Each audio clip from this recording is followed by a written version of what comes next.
rushing out the component rather than going for in detail. Environmental issues. So again I said that this is one of the hottest area of question in civil service. When we go for civil service, this is an pertinent area of questions. So when I put the word, basically when I put the word, it's nothing other than pollution. Pollution. Air pollution, water pollution, sound pollution, radiation pollution. So issue means something affecting life. Something affecting life. For example, what he said is disaster is a part and parcel of climate change. Ozone depletion, again an environmental issue. Air pollution, you might read in the paper that Delhi suffering like anything, air pollution. Again, you, as you said in the last day, even the drinking water in Trivandrum city containing E. coli contamination. Again an environmental issue. Scarcity of drinking water, environmental issue. Drought, environmental issue. Sound pollution, environmental issue. Okay, in Kollam area, monocyte, thorium monocyte, again an environmental issue. Okay, but again you see in Australia, internationally when I put the word, suffering from bushfire. 1 month back, Amazon forest fire. Okay, again in Australia, 23,000 fishes are died, not because of fire, but because of water pollution. But all these are coming under the umbrella called, it's not a local issue. Again, if you go through any media or news value, without environment, I don't think there is a news value. There won't be news value. Even America now suffocated by the environmental issues. Okay, we will see what they are. So first I will put the word, the most common word, very common word, pollutants. So when I put the word, any chemical, physical, biological agent which leads to pollution are commonly called pollutants. It may be a physical agent, it may be a biological agent, or it may be a chemical agent which directly or indirectly ending in the environmental issues, means affecting life, is commonly called pollutants. Never they ask what is a pollutant, not will be a question there. And the question here is that we classify them into two, what we put the word called primary pollutants, and the second word is called secondary pollutant. That's the question. That's the question. So what may be a primary pollutant which can be included under the secondary pollutants? Okay, if I put the example, primary pollutant, you take any oxides of carbon is a primary pollutant. Any oxides of carbon. For example, if I put the word carbon monoxide, primary pollutant. Carbon dioxide, primary pollutant. Okay. Then again, if we put the word any oxides of nitrogen, primary pollutant. Nitric oxide, nitrogen peroxide, nitrous oxide, nitrite, everything under the category called oxides of nitrogen. Then again, specifically sulfur dioxide is a primary pollutant, and there you don't put the word oxides of sulfur, wrong. So only we include the sulfur dioxide under the primary pollutant. If you put SO3 trioxide, secondary pollutant. Okay, why we will see later. Again, any hydrocarbon like your methane, propane, butane, or currently it is called with the term volatile organic compounds, because nowhere we are using the word hydrocarbon currently. It is replaceable or replaced by the word called volatile organic compounds. An example for the category called primary, methane, ethane, propane, etc., etc. So what we commonly call primary pollutants. Okay. Again, in the second category, if I put the word, the most common one issue currently across in Trivandrum, plastic. You take any pesticide in India or across the world, secondary.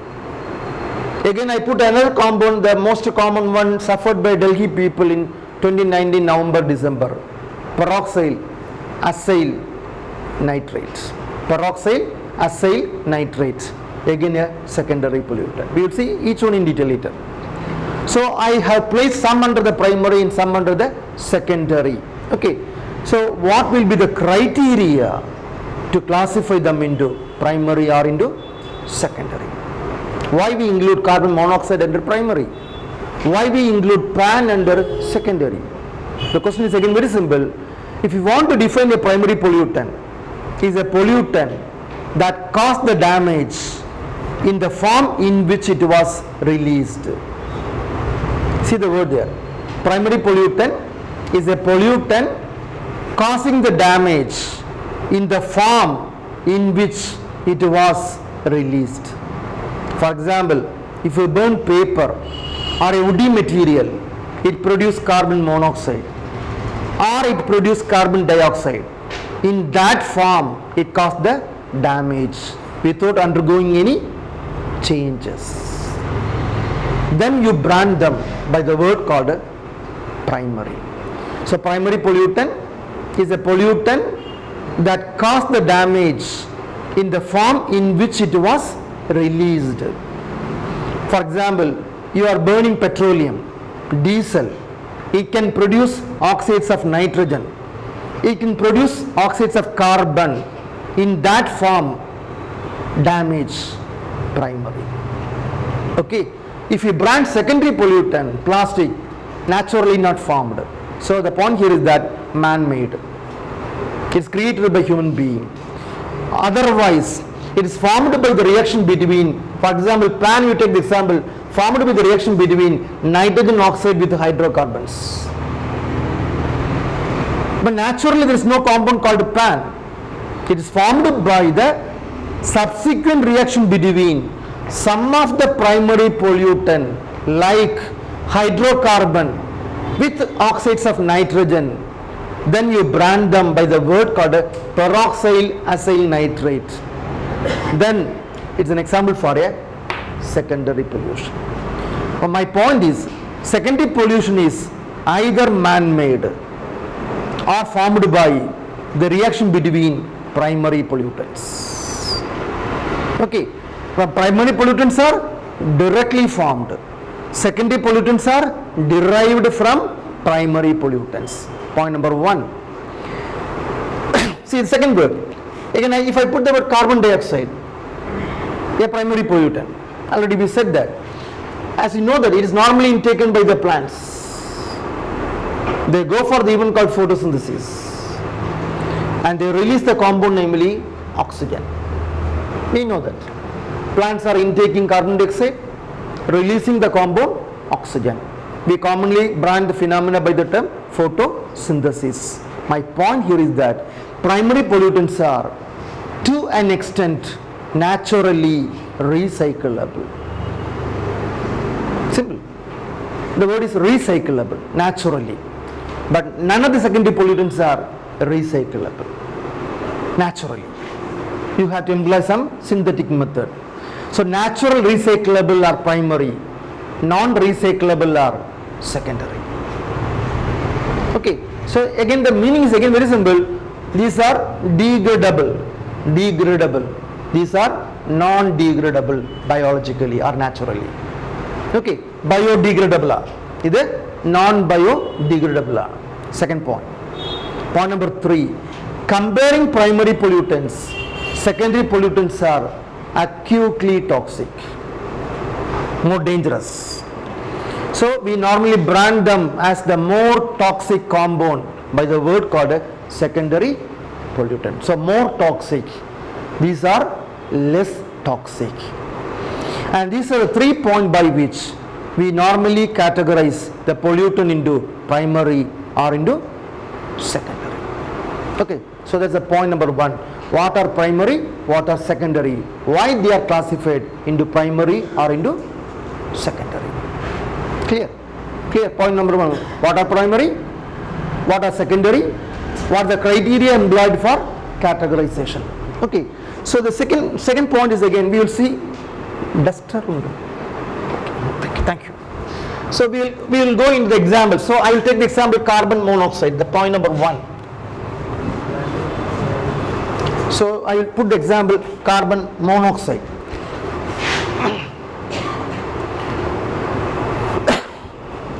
So when I put the word carbon monoxide, the first point is already said, an example for primary pollutant. Then here the point number 1 is that the single largest air pollutant is carbon monoxide. Single largest air pollutant is carbon monoxide. Second point is that usually it is formed by incomplete burning of any compounds. For example, if you burn plastic, if you smoke, if you burn paper, wood, petrol, diesel, kerosene, any waste, it liberating the compound carbon monoxide in a incomplete burning. If it is completely burning, the compound will be carbon dioxide. That's why the word what I said is very, very important. Incompletely burned products. Okay, second point. And third point is that whenever you are inhaling carbon monoxide, it's simply binding with the molecule hemoglobin, and you are getting a compound what we commonly call a carboxyhemoglobin, and which make the hemoglobin anomalous or not capable of releasing your favorite molecule, namely oxygen. So my point is very simple. Once it binded with the carbon monoxide, it is incapable of binding with oxygen. So that means you are losing the hemoglobin permanently, irrecoverably, irreversibly, because the binding is permanent. Okay, generally, as you know, that hemoglobin binding with oxygen, and you are getting the compound oxyhemoglobin, and that supply the oxygen into the body. In the journey back, it releasing the compound, namely carbon dioxide. My point is again, hemoglobin capable of binding with oxygen, capable of binding with the carbon dioxide, capable of binding with the carbon monoxide, but the former two reversible binding. Okay, that means never the hemoglobin get damaged, but the later the binding is irreversible, leading to danger. Okay, point number 3. Then subsequently the carbon monoxide is also capable of binding with another molecule called myoglobin. It's another protein in your body. Generally myoglobin occur in muscle cells. Okay, so if I put the word hemoglobin, transporter protein, myoglobin, oxygen storing protein. So that means whenever you are inhaling more amount of oxygen, the excess oxygen accumulated inside the myoglobin, and whenever there is a deficiency of oxygen in your body, myoglobin provide oxygen. Okay, but that's why I place the word, it is the oxygen tank of the cell. Okay, for example, normally we put the two words, one is hypoxic environments, HYP, another is anoxic environments, what we commonly use the word. The first word is oxygen less environments. Suppose you are trapped in a dark room without any ventilation, then you are in a hypoxic environment. Sometimes there won't be any oxygen, then you are again put a word anoxic environments. In such a condition, myoglobin save you by providing oxygen. Okay, but here the pathetic part is that it is capable of binding with carbon monoxide. In such a case, never you going to get oxygen from myoglobin. Second point. Why I put the point is again very important. The affinity of hemoglobin with the carbon monoxide is 230 times higher than oxygen. Imagine, not 1 or 2 times, 230 times the affinity is more with the carbon monoxide rather than with your oxygen. Okay, again the affinity of carbon monoxide with the myoglobin is 60 times higher than oxygen. So that means my point is very simple, the hemoglobin preferring carbon monoxide rather than oxygen from the environment, that leading to the suffocation. So that leads to the suffocation. Okay, so that's the issue in Delhi also. So people are not getting proper amount of oxygen. So because your myoglobin, your hemoglobin and myoglobin prefers more carbon monoxide rather than oxygen. Okay, point number 3. Again, if you are inhaling more amount of carbon monoxide, this completely disrupt irrecoverably your respiratory assemblies. Okay, it completely break your respiratory system. So that means you cannot properly utilize your oxygen. So it break the respiratory assembly, somewhat like your cyanide poisoning. So it completely disrupt your respiratory assembly. There ends the death. Okay, again medical bulletin saying that if you are inhaling 23,000 ppm carbon monoxide, within 3 minutes lead to death of the person. See the word here. If you are inhaling 23,000 part per million carbon monoxide, within the span of 3 minutes, 3 breaths, it leads to death of the person. And this death is caused by collapsing hemoglobin, damaging myoglobin, finally your respiratory assemblies. There ends the life. Okay, again the medical bulletin says that is again very important. So normally if you are inhaling 800 ppm for a period of 4 to 5 hours, 5 manicure, you start a headache. When the quantity becomes 1600, within 2 hours you start vomiting. When the quantity becomes 3200 part per million, within an hour there will be myocardiac attack. So this is a word said by the medical people. But that means it's not easy. Initially you are getting a headache, subsequently vomiting and nausea. Again if you are inhaling, leading to myocardiac attack. Finally it ends into the event called death of the person. For example, in US every year 4,000 people are dying as a consequence of carbon monoxide. You put the word US carbon monoxide tragedy. Every year 4,000 people are dying in US as a consequence of carbon monoxide toxicity. Again if you go to the Delhi news 2019, you might read in the paper that when the neighboring states of Delhi, namely Rajasthan, Haryana, UP, Punjab, after the agriculture, they start burning the straw, STRAW. When the straw burning occurs, Delhi was fumed by carbon monoxide, leading to suffocation. The people went to a new condition in India called oxygen parlor. 15 minutes of inhaling oxygen, they paid an amount of 259 rupees for 15 minutes. That indirectly reflecting that the air in Delhi is contaminating with the compound, namely carbon poison. Okay, but that level carbon monoxide is very, very dangerous. It collapses hemoglobin, damaging your myoglobin, subsequently damage your respiratory assembly, leading to suffocation and death.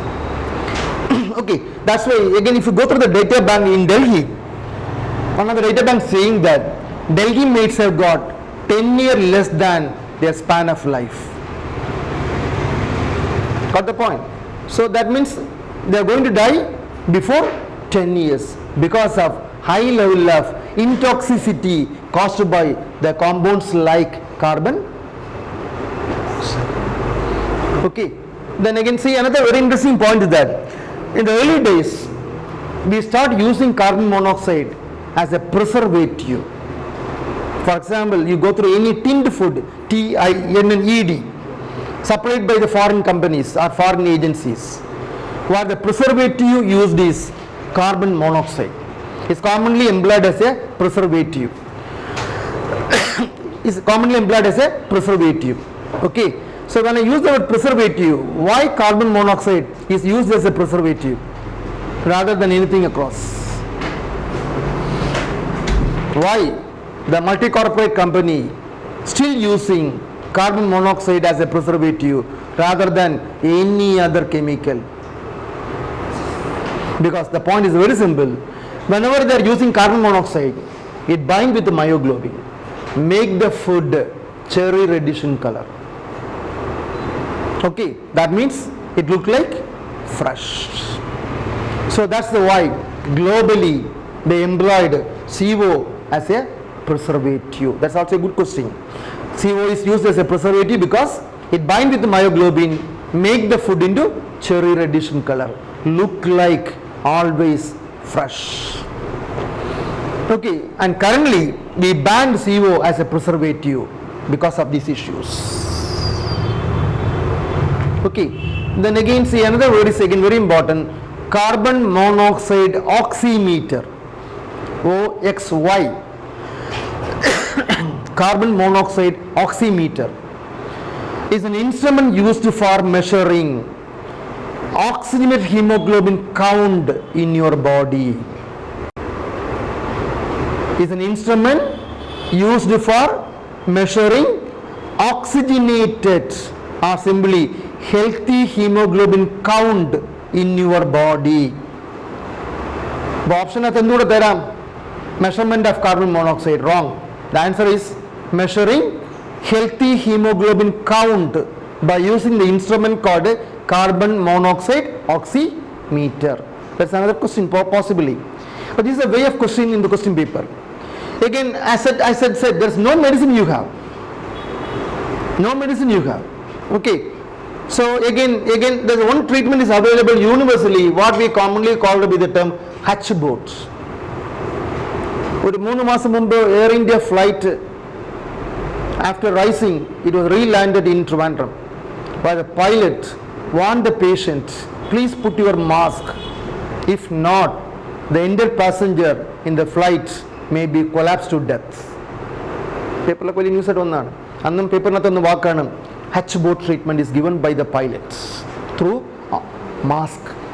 Again, repeat the point. 2019, 24 BTech students went for a trekking in Theni forest. January 2019, New Year Day, last year. 7 of them are died. Rest of them are saved by the forest department by providing hatchboat treatments. Okay, this is the only treatment available for carbon monoxide toxicity. Expansion is hyperbaric oxygen therapy. Hyperbaric oxygen therapy. HYPER BARRIC oxygen therapy. The meaning is very simple. Ventilation കേട്ടിട്ടുണ്ടല്ലേ, അത് തന്നെയാണ്. എന്ന് പറയുമ്പോൾ എന്താണ്, മുക്കിൽ കൂടെ oxygen തരിക. So we are supplied oxygen with a pressure slightly higher than atmospheric pressure, what we commonly call a hatchboat. This is the only treatment available to recover back from carbon monoxide tragedies. No other treatment we have other than supplying oxygen into your body through some pressure, what we commonly call hyperbaric oxygen therapy.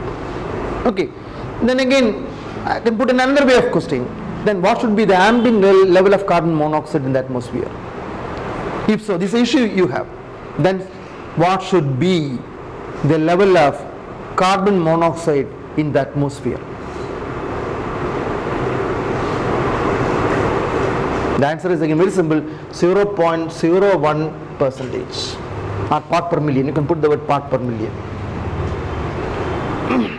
So this should be the level. But again, for your information, nowhere in the world we got a range. What we available is 0.1 to 15 part per million. See the word there. What should be the level is very negligible, 0.01 part per million. What available is 0.1 minimum to the level called 15 part per million. Again, for example, I can put an example. In most of the car, if it is unmaintained, untuned, it releasing 100 part per million carbon monoxide. If you are putting a AC also, you are getting 100 part per million carbon monoxide. Depends upon the engine and the fuel you are using, the ppm rangeable in the car to a level called 100 ppm, then the issue can be sprouted. Okay, again you can take the KSRTC, our bus. If you stand near the bus, definitely the level will be 800, because normally we put the word smoke. The smoke is rich in the level called carbon monoxide, because the fuel is burning incompletely. That's why it producing smoke. നമ്മൾ foreign car നോക്കുക, വണ്ടി start ചെയ്യുമ്പോൾ എന്തെങ്കിലും fume വരാറുണ്ടോ? ഇല്ല, zero. ഇപ്പോൾ Bharat 6 zero pollution എന്നാണ് പറയപ്പെടുന്നത്. Okay, but you take the KSRTC, when they start the engine, the fume is coming out rich in the level of carbon monoxide, smoke containing more relative percentage of carbon monoxide rather than anything else. Suppose you burn anything in the early morning, if you walking through the Trivandrum city, in most places we are burning the waste, again releasing the compound, because smoke always containing more amount of carbon monoxide. Okay, but that's the first major pollutant, namely carbon monoxide. But it's very relevant, because that's why across the world, including Kerala, we inform the local people, don't burn anything in the open yard. If you burn anything, the burning will be incomplete, leading to smoke which containing high level of the compound, namely carbon monoxide. And again, your hemoglobin is preferring carbon monoxide rather than oxygen. That means every Keralite inhaling relatively large quantity of carbon. Okay, so that's the point number 1. What the first pollutant, namely carbon monoxide. Clear? Anyway, this is a way of connection. So what is a pollutant? How it is formed? What will be the consequences? What is the current status quo? That's why I repeat the point. In the national capital region, as it is not polluted, the pollution is caused by the neighboring states. There, after the harvest period, they burn the entire straw. The entire fume is spreading into the national capital region. Again, the capital region is usually cold in most of the month, so the air will be completely saturated with the compound, namely carbon. Okay, but that's the point number 1. What the compound carbon monoxide refer, and how this leads to the issue called human health. Okay.